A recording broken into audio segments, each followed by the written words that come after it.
pessoal, terminamos então o bloco anterior, tecendo os últimos comentários sobre o sistema inquisitório. Reitero, se for de seu interesse, é bem interessante que você assista os filmes Sombras de Goya e O Nome da Rosa. São filmes bem legais, que retratam toda a crueldade desse sistema inquisitório. Mas o tempo passou, houve a sucessão histórica, houve revoluções sociais, principalmente a francesa, de 1789, que propôs de forma muito clara a chamada secularização, que é a separação da igreja e do Estado.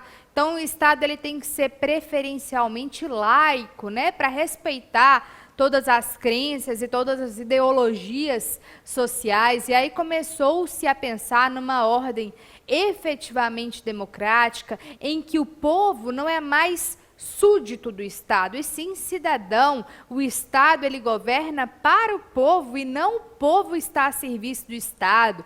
Então, depois de toda essa lógica invertida, começou-se a pensar no nosso próximo sistema, que é o que está aí na tela, o sistema acusatório. O sistema acusatório, podemos dizer que ele é pós-revoluções. Então, século XVIII em diante, e guarda uma origem romana também, mas também grega. Por que grega, né, gente? O berço da democracia. Em verdade, se a gente for olhar os registros históricos, a gente chega à conclusão que o sistema acusatório ele é mais antigo que o inquisitório, porque ele chegou a existir na antiguidade. Mas era um sistema acusatório de feições privadas. O sistema acusatório, se coadunando com um processo público, como nós concebemos hoje, ele é pós-revoluções, ele é século XVIII em diante. E o que esse sistema ele propõe? Pessoal, o inverso do inquisitório, né? A gente viu quão cruel e quão injusto o sistema inquisitório era. Então, o acusatório ele propõe esse giro para que as características sejam opostas ao do inquisitório. Então, se antes nós falamos numa completa concentração, junção das funções de acusar, investigar, acusar, julgar, investigar e defender nas mãos de uma única pessoa, agora a gente está falando em completa separação. Então, pode ser do Estado? Pode, mas um órgão investiga, um órgão acusa e outro órgão julga. É a separação das funções em diferentes pessoas. Para quê? Para que o juiz seja imparcial. A gente está falando que o juiz ele tem que ser neutro, ele não pode ter visão de mundo? Não, não é isso. A gente sabe, o juiz é ser humano tanto quanto nós, ele vota tanto quanto nós, ele tem as convicções, os gostos musicais, os gostos políticos, deve ter um time de futebol preferido. Óbvio, ele é um ser humano como nós, mas na hora dele pegar o processo e analisar, ele tem que ser imparcial.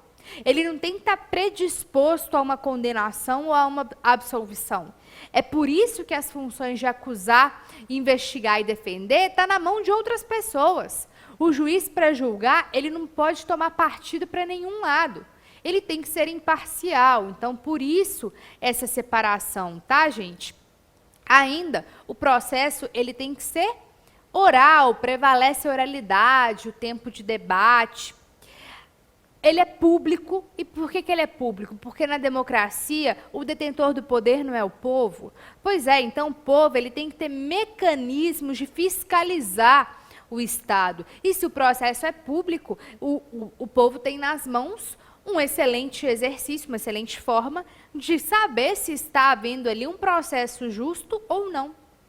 O sujeito, que antes era um mero objeto, ele adquire o status de sujeito de direitos. E como sujeito de direitos, ele tem o direito de se defender, ele tem direito ao contraditório, ele tem o poder de influir no convencimento do julgador.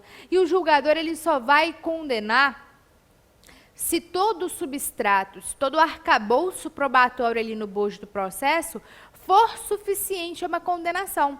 Essa valoração ela será feita de forma livre, então não tem ali um status de prova tarifada que pode acabar havendo uma espécie de fórmula aritmética para condenação próprio do sistema inquisitório. Não. No sistema acusatório, isso se dá por meio do livre convencimento motivado. É o juiz quem vai valorar ali o conjunto. Então, não tem confissão como rainha das provas e muito menos rituais nefastos, como o que eu disse ali do sistema inquisitório. Não tem tortura. A tortura é rechaçada no ordenamento jurídico. No Brasil, é crime desde 97, né? Uma lei tardia de 97, mas fato é que é crime a tortura no Brasil. Então, a gente não admite a tortura em nenhuma hipótese. A Constituição de 88 já deixou antever que a tortura era uma prática rechaçada, inclusive equiparada à hediondez. Tem ali o mandado de criminalização, né, oriundo da Constituição. Então, essas são as feições do nosso sistema acusatório. Um sistema é o único sistema, aliás, a doutrina é uníssona nisso, que se coaduna com uma ordem democrática, que se coaduna com um Estado democrático de direito. E ainda na tela, nós temos aí o nosso sistema misto. O sistema misto, pessoal, ele tem origem francesa, e ele é do século XIX, mais especificamente da era napoleônica. Pessoal, o sistema misto, ele é basicamente a junção dos traços do sistema inquisitório e do acusatório num único processo, que nós chamamos de 2 em 1. Alguns doutrinadores, eles faziam algumas espécies de confusões terminológicas com o sistema misto. Então, há alguns anos, agora não mais, mas há alguns anos, alguns autores aduziam que o nosso sistema brasileiro era misto, porque o inquérito policial ele tinha feições inquisitórias e o processo era acusatório. Mas isso não tem mais razão de ser. Nós vamos explicar daqui a pouquinho por que isso não se sustenta. Fato é que o sistema misto, em verdade, ele teve uma ocorrência muito pontual na história. Tão somente na era napoleônica que se tem registros de que esse sistema aconteceu, fundindo, portanto, os 2 sistemas anteriores num único processo. No Brasil, nunca foi assim, porque quando a gente fala em sistemas processuais penais, os nossos olhos eles estão concentrados no processo, e não em toda a persecução penal. A gente vai falar de persecução penal nas próximas aulas. A gente está olhando só o processo. E ou o processo tinha feições muito inquisitórias, ou o processo foi acusatório. Atenção, eu estou falando que em sistema acusatório puro, puro não tem como ser, porque, como eu lhe disse, o Código de Processo Penal ele é de 1941. Então, ele tinha ali as suas feições inquisitórias. Teve a Constituição, tiveram as reformas legislativas, mas ainda assim ficaram traços inquisitórios, o que a gente chama de ranço inquisitório no Código de Processo Penal, mas não faz mudar a nossa sistemática, que a gente vai responder daqui a pouco, mas eu acho que você já sabe a resposta de qual sistema processual penal o Brasil adota.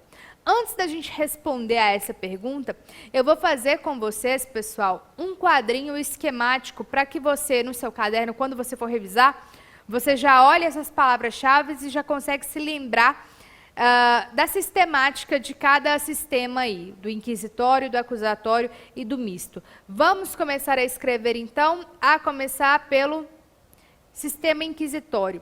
Então, primeira característica, concentração. Como assim?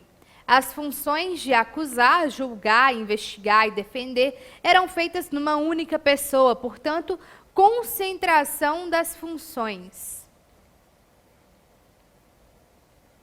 O processo, ele era sigiloso e escrito.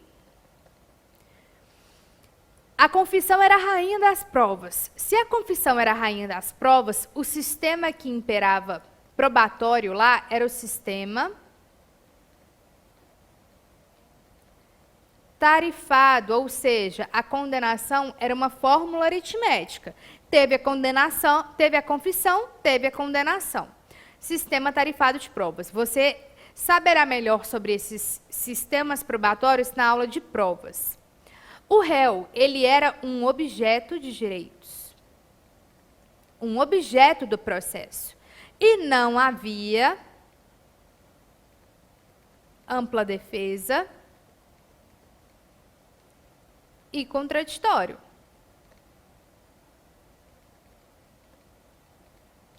A tortura era praxis, era totalmente admitida. Então, a gente tem aí as nossas características do sistema. Beleza.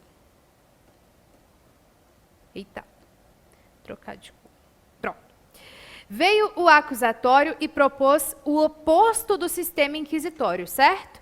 Então, a gente tem aí uma desconcentração das funções. E por quê, né, gente? Por que que tem uma desconcentração das funções? Para que o juiz, ele seja imparcial. O nosso processo, ele é público, via de regra. Essa publicidade pode ser mitigada? Pode, mas em hipóteses excepcionais, que falaremos mais à frente. Além disso, prevalece a oralidade, então a gente tem as audiências, com os tempos de debate para cada parte, para que o seu discurso possa influir no convencimento do julgador. O réu, ele não é um objeto de direitos, ele é um sujeito de direitos. E se ele é um sujeito, é óbvio que ele tem direito à ampla defesa e ao contraditório. E baseado nisso, né, gente, a tortura dentro desse sistema, ela é super rechaçada. Por quê? Porque o nosso sistema probatório é o chamado de persuasão racional, ou livre convencimento motivado, ou só convencimento motivado, tá, pessoal? São sinônimos. Por fim, para se lembrar do sistema misto, a gente coloca da referência francesa, né? Então, a gente coloca França, era napoleônica, para lembrar que ele é muito pontual no tempo e na história. E ele é o que nós chamamos de 2 em 1. Por que 2 em 1? Porque é o inquisitório e o acusatório no mesmo processo. Então, os dois sistemas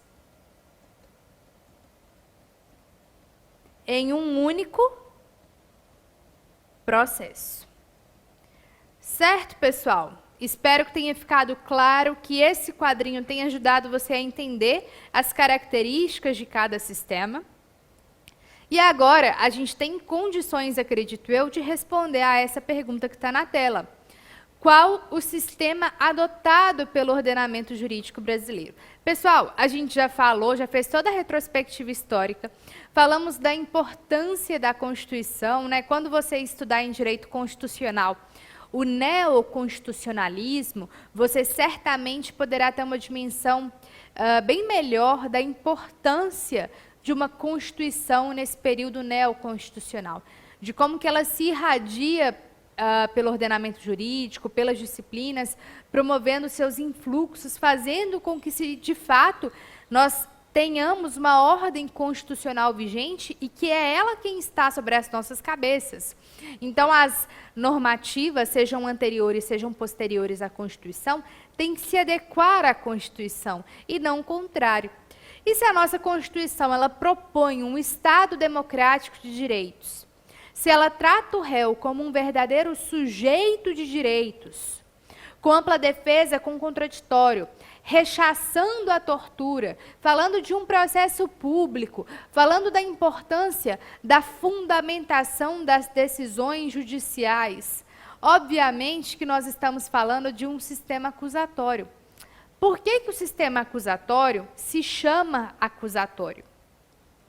Porque a função de acusar, que antes era do juiz, então o juiz acusava e julgava, predisposto à condenação, obviamente, essa função ela sai do juiz e vai para um órgão próprio, que no Brasil e na maioria dos países é feita pelo Ministério Público. Então, o Ministério Público atinge essa função de julgar. O sistema acusatório, portanto, ele se chama assim porque a função que era do juiz vai para um órgão próprio, criado para exercer a função de julgar. Hoje a gente sabe que o Ministério Público ele não é tão somente detentor dessa função, ele tem várias outras, né? Os direitos difusos e coletivos e individuais homogêneos, a proteção do direito ambiental, enfim.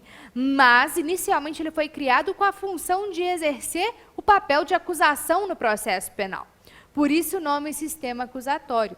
E aí, respondendo a essa pergunta e tendo todo o contexto histórico, fica fácil. Na tela, o nosso sistema, sem sombra de dúvidas, é o sistema acusatório. Mais uma vez eu reitero, podemos falar que é um sistema acusatório puro? Não, puro ele não é, porque a gente tem um Código de Processo Penal de 1941 repleto de ranços inquisitórios. A gente vai falar muito desses ranços inquisitórios aí no nosso curso. Mas isso não faz mudar o nome do nosso sistema. O nosso sistema é o sistema acusatório. Não é puro pelos ranços inquisitórios, mas é o sistema acusatório. E quais são os dispositivos legais que nos dão amparo para essa afirmação? Primeiro, na tela, a gente tem aí o artigo 129 da Constituição, dizendo que são funções institucionais do Ministério Público, inciso 1º, promover privativamente a ação penal pública na forma da lei. Esse artigo da Constituição, por si só, ele já nos dá amparo suficiente para chegar à seguinte conclusão. Bom, tem um órgão próprio para exercer a acusação. Se tem um órgão próprio para exercer a acusação que não é o juiz, isso é uma feição característica crucial do sistema acusatório. Porém, com o pacote anticrime, a Lei 13.964 de 2019 foi inserido no nosso Código de Processo Penal, para não deixar dúvidas, o artigo 3º-A, que diz o seguinte: o processo penal terá estrutura acusatória, vedadas a iniciativa do juiz na fase de investigação e a substituição da atuação probatória do órgão de acusação. Pessoal, pode voltar para mim? O que esse artigo ele quer nos dizer? Bom, primeiro, ele já coloca o pé na porta e fala, ó, acabou a polêmica, se alguém tinha dúvida, não tenha mais. O sistema do nosso Código de Processo Penal, o sistema do processo penal brasileiro é o acusatório. E o juiz não pode exercer a função que é incumbida ao Ministério Público de acusar e também não pode exercer a função que é incumbida à Polícia Judiciária, à Polícia Investigativa, que é a de investigar. O juiz ele tem que ser passivo, ele tem que ser inerte, ele tem que esperar o processo chegar até ele. Ele não pode perseguir as provas, ele tem que valorá-las de acordo com o que está nos autos. Ele não pode ser o que nós chamamos de juiz inquisidor. Você já deve ter ouvido essa expressão antes. Juiz inquisidor, né, de forma pejorativa. O que essa expressão quer dizer? Juiz inquisidor é aquele juiz que quer condenar a todo custo, que vai atrás das provas, que quer fazer um trabalho que não é dele, que quer fazer um trabalho que é do Ministério Público, um trabalho que é da polícia, mas não é do Poder Judiciário. Então, o artigo 3º-A, ele torna isso muito claro. Ele dá quase que um puxão de orelha no juiz e fala, olha, fica no seu quadrado. Seu papel é julgar, não vai além disso não, porque se você for além disso, você não vai ser mais imparcial. E aí a gente vai ter que te tirar do processo. Um juiz, para poder julgar dentro de uma ordem democrática, tem que ser imparcial. Imparcialidade é um dever do juiz e uma garantia da sociedade de que o processo vai ser justo. Tá? Então, essa preocupação, ela é uma preocupação não processual, mas uma preocupação democrática, uma preocupação constitucional. Não por acaso, na Constituição, tem a estrutura do Poder Judiciário, tem a estrutura do Ministério Público, da Defensoria Pública, da Advocacia e da Polícia Judiciária também. Tá? Então, são preocupações constitucionais. Reitero que o 3º-A está com a eficácia suspensa, o que não faz mudar o caráter do sistema processual brasileiro, continua sendo acusatório por força da Constituição. E ainda eu te faço lembrar, o fato de termos este dispositivo com a eficácia suspensa não quer dizer que não vai cair na sua prova, porque já caiu. Ano passado, esse 3º-A caiu em mais de uma prova de delegado, inclusive. Certo? Ficou claro para você, pessoal, toda essa retrospectiva histórica dos sistemas processuais penais e qual sistema o Brasil adota? Eu espero que sim, porque agora a gente vai passar para um próximo ponto do nosso edital, que é os princípios, toda a sistemática principiológica do direito processual penal. E para isso eu gosto de trazer duas frases para você entender ainda mais o espírito do direito processual penal. A primeira delas aqui na tela. Um homem não pode ser chamado réu antes da sentença do juiz e a sociedade só lhe pode retirar a proteção pública após ter decidido que ele violou os pactos por meio dos quais ela lhe foi outorgada. E Cesare de Beccaria, com seu clássico dos delitos e das penas, antes mesmo da Revolução Francesa, já acabou dizendo, né, nos ditando o princípio da presunção de inocência. Então, só lhe pode retirar a proteção após ter decidido que ele violou os pactos. E para isso a gente precisa do processo, né, gente? Para que haja essa decisão tem que ter processo. E mais, essa frase, eu acho essa frase brilhante. Diz-me como tratas o arguido, dir-te-ei o processo penal que tens e o Estado que o instituiu. Ou seja, se o arguido ele é um objeto do processo, certamente esse Estado ele não é democrático. Ele é um Estado arbitrário, ditatorial. O processo penal, para ser justo, ele tem que andar lado a lado com a democracia e com um tratamento justo para esse arguido, tratando não como objeto, mas como sujeito de direitos. Aí, Jorge Figueiredo Dias, em 1984, né, gente, saindo da ditadura militar e entrando no processo democrático, direito processual penal.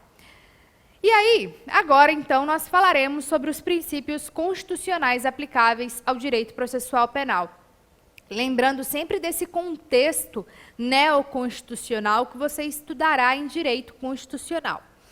Esses princípios, eles são subdivididos em explícitos e implícitos. Os implícitos, eles decorrem de tratados internacionais e também de um desdobramento lógico-sistemático que se tem da própria Constituição. Os explícitos, por sua vez, são aqueles que estão elencados de forma expressa na nossa Constituição. A gente vai trabalhar um a um. Eu fiz um quadrinho esquemático tanto para os explícitos quanto para os implícitos e depois a gente vai trabalhar detalhadamente alguns princípios que eu preciso tecer comentários muito pontuais. Beleza? Ótimo. Vamos começar, então, pelos princípios constitucionais explícitos, e aí eu trago o princípio seguido da disposição constitucional deste princípio.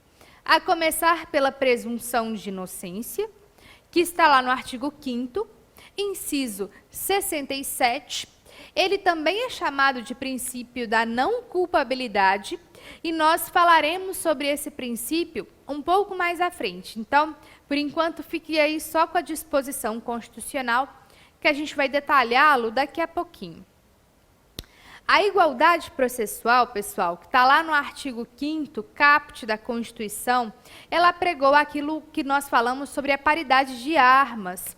Então, todo aquele esqueminha de um lado o Estado, do outro lado o indivíduo, esse cabo de guerra, a gente tem que inflar o indivíduo de direitos e garantias fundamentais, para ele ter condições de brigar no processo, tudo isso está ligado com o princípio da igualdade processual. Então, imaginem ali um cabo de guerra e o indivíduo sendo inflado de direitos e garantias fundamentais para ele ter condições de brigar neste processo, tá? Nosso próximo princípio, o que está na tela, é o da ampla defesa. Artigo 5º, inciso 55, falaremos detalhadamente sobre o princípio da ampla defesa mais à frente. Próximo princípio, plenitude de defesa, artigo 5º, inciso 38, a linha A da Constituição. Pessoal, não confunda plenitude de defesa com ampla defesa. A plenitude de defesa é um princípio aplicável exclusivamente ao Tribunal do Júri, com as suas 4 alíneas, e ele apregou aqui, no Tribunal do Júri, em plenário, podem ser ventiladas teses extrajurídicas. A gente sabe que o Tribunal do Júri é um tribunal constitucionalmente assegurado tão somente para crimes dolosos contra a vida. Não é só o homicídio é o principal deles, mas todos os crimes que são dolosos contra a vida. E ali no debate, pessoal, a defesa, exclusivamente a defesa, ela pode ventilar teses que são extrajurídicas. Então, você deve ter visto há pouco tempo aí o caso da Boate Kiss, o julgamento da Boate Kiss, em que foi apresentada pela defesa uma carta psicografada. Pode?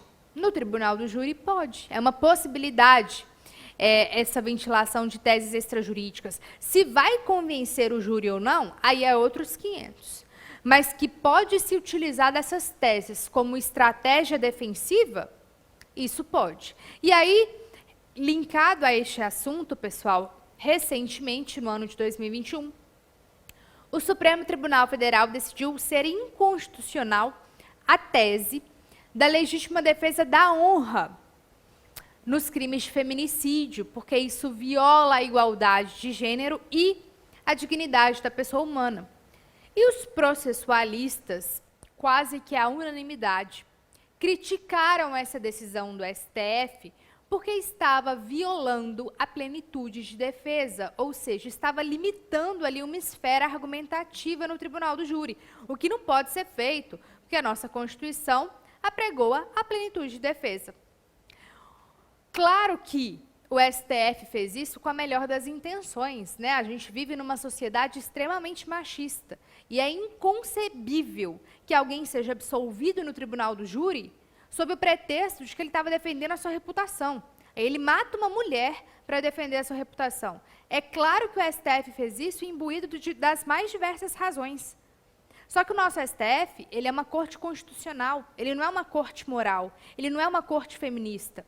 Ele é uma corte que tem que guardar a Constituição. E ele não fez isso, porque ele violou, ele passou por cima de um princípio constitucional, que é o da plenitude de defesa, para poder, pessoal, quase que passar a mãozinha na cabeça da sociedade e falar, gente, parem de ser machistas. Não absolvam réus em nome da legítima defesa da honra. Mulheres estão sendo mortas e vocês estão absolvendo para defender a reputação de um homem.